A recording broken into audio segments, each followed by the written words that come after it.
നന്ദൻകോട് കൂട്ടക്കൊലക്കേസിൽ വധശിക്ഷയ്ക്ക് വേണ്ടിയായിരുന്നു ശ്രമിച്ചതെന്ന് അന്വേഷണ ഉദ്യോഗസ്ഥൻ ഡിവൈഎസ്പി ജെ.കെ. ദിനിൽ.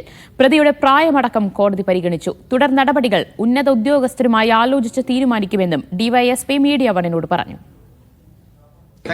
അന്വേഷണ ഉദ്യോഗസ്ഥനായിട്ടുള്ള ഡിവൈഎസ്പി ജെ.കെ. ദിനിൽ മീഡിയ വണ്ണൊപ്പം ചേരുകയാണ്. സാർ, ഒരു വധശിക്ഷ നമ്മൾ പ്രതീക്ഷിക്കുന്നു, പക്ഷേ അതിലേക്ക് എത്തിയില്ല. അത് നമ്മുടെ പ്രതീക്ഷയായിരുന്നു. ബഹുമാനപ്പെട്ട കോടതി മറ്റ് പല കാര്യങ്ങൾ കൺസിഡർ ചെയ്തതിന് ശേഷമാണ് അതിൽ ഇത്തരത്തിലുള്ളൊരു ശിക്ഷാവിധിയിലേക്ക് വന്നത്. അത് ഒരു സാറ്റിസ്ഫാക്ടറി ആയ ഒരു വിധി തന്നെയാണ്. ഈ നേരത്തെ നമ്മൾ ഈ പ്രോസിക്യൂഷൻ്റെ വാദം നടന്ന സമയത്ത് ഈ പ്രതിയുടെ പ്രായം അതുപോലെ തന്നെ മാനസിക വിഭ്രാന്തി ഇത് രണ്ടും കണക്കെടുത്തുകൊണ്ടാണോ ഇത്തരം ശിക്ഷ ഇളവ് വന്നത്?